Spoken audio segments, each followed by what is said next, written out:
Kali ini, korban banjir dan longsor di Kabupaten Pesisir Selatan Sumatera Barat bertambah.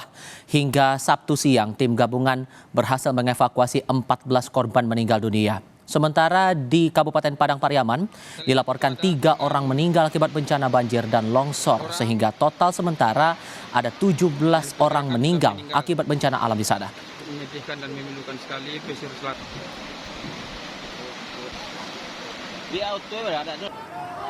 Dibantu masyarakat sekitar, tim gabungan berjibaku mengevakuasi korban longsor di Kecamatan Tarusan, Kabupaten Pesisir Selatan. Korban dihantam longsor sehingga mobil yang dikendarainya masuk ke dalam sungai. Yang diperkirakan sudah meninggal.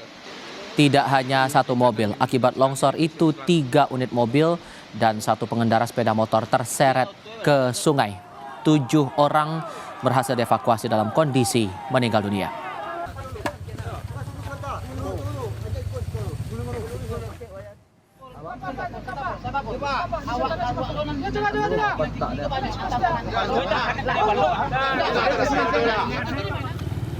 Tim SAR gabungan kembali menemukan 1 korban banjir dan longsor dengan kondisi meninggal dunia.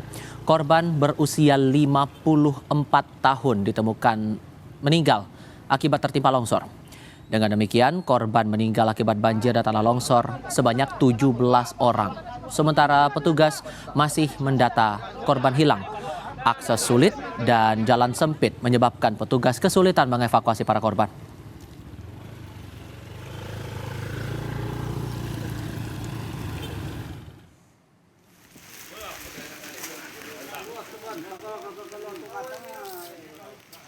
Akibat longsor yang terjadi mendadak di pesisir selatan Sumatera Barat, banyak kendaraan terjebak lumpur hingga tidak bisa dipindahkan.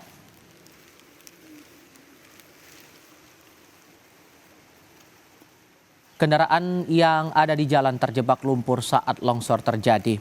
Para pengendara kebingungan memindahkan kendaraan yang terjebak. Cuaca ekstrem menyebabkan longsor lebih dari 20 titik di pesisir selatan Sumatera Barat. Selatan itu hampir di sepanjang wilayah pesisir terdampak. Ada banyak titik longsor yang di sana, lebih dari 20 titik longsor di sana, dan akses menuju ke sana itu memang sulit. Jalan sempit, kemudian timbunannya tinggi, sehingga memang menyulitkan petugas untuk menjangkau lokasi itu, mengevakuasi korban dan menyelamatkan mereka.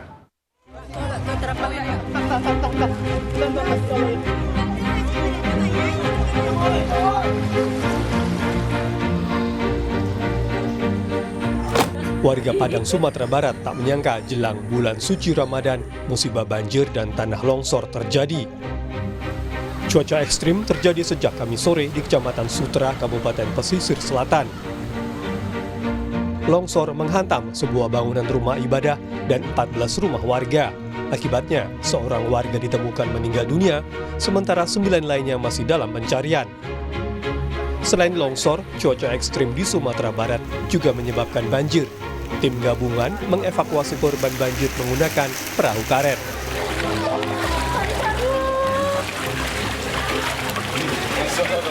Bersara ini sekitar jam 2 Malam. malam. Itu berapa keluarga yang sekarang dievakuasi oleh tim sahabat? Kalau di sini dua keluarga. Dua kakak. Oke. Apakah untuk keluarga Bapak sendiri dalam keadaan sehat semuanya, Pak? Alhamdulillah. Banjir dan longsor menyebabkan sejumlah ruas jalan terdampak. Akses menuju bandara melalui jembatan kembar misalnya ditutup karena konstruksi jembatan sudah mulai tergerus air.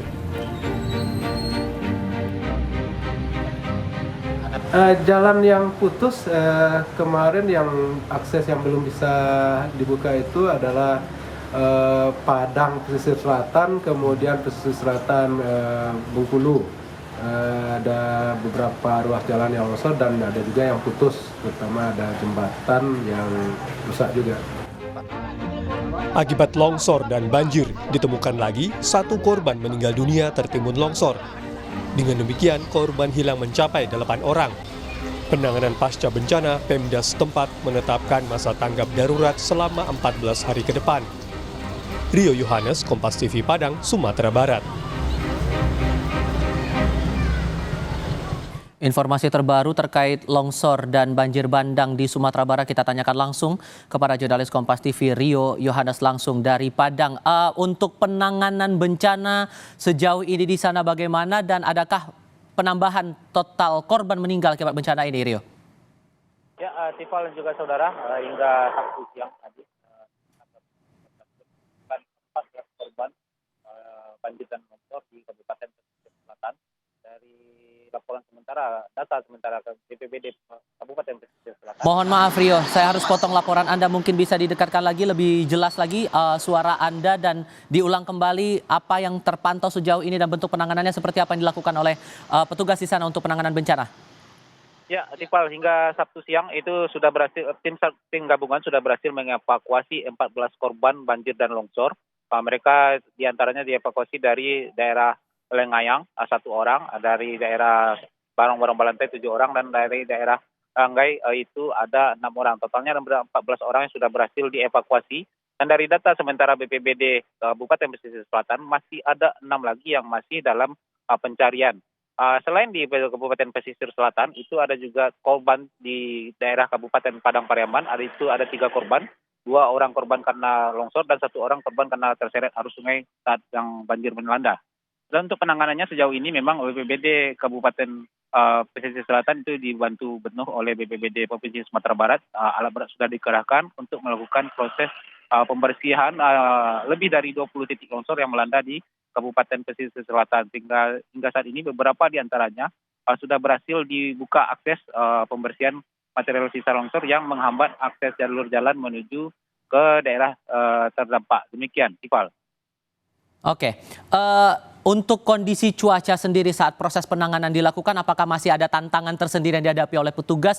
Dan selain 2 kabupaten tadi, Padang Pariaman lalu juga di Pesisir Selatan, adakah daerah lain yang menjadi fokus perhatian BPBD untuk potensi bencana berikutnya? Ya, untuk saat ini memang berdasarkan informasi dari BMKG yang diterima oleh BPBD Provinsi Sumatera Barat, itu memang potensi curah hujan tinggi dan ekstrim masih besar di Kota Padang, di Provinsi Sumatera Barat. Dari kejadian yang kemarin itu pada kejadian hari Kamis itu ada 5 kabupaten kota yang terdampak banjir. Di antaranya adalah Kabupaten Pasaman Barat, Kabupaten Padang Pariaman, Kota Padang, Kabupaten Pesisir Selatan, dan Kabupaten Kepulauan Mentawai. 5 daerah ini terdampak banjir dan ribuan rumah warga terdampak dan puluhan ribu warga sempat mengungsi. Namun sejauh ini hingga Jumat sore kemarin itu banjir sudah mulai surut. Sehingga untuk saat ini pemerintah daerah Provinsi Sumatera Barat dan pemerintah kabupaten kota itu fokus untuk melakukan proses pembersihan material sisa banjir, material longsor, dan juga proses evakuasi pencarian korban yang masih dinyatakan hilang. Demikian, Pak. Dari Padang, Sumatera Barat, Rio Yohanes melaporkan. Terima kasih.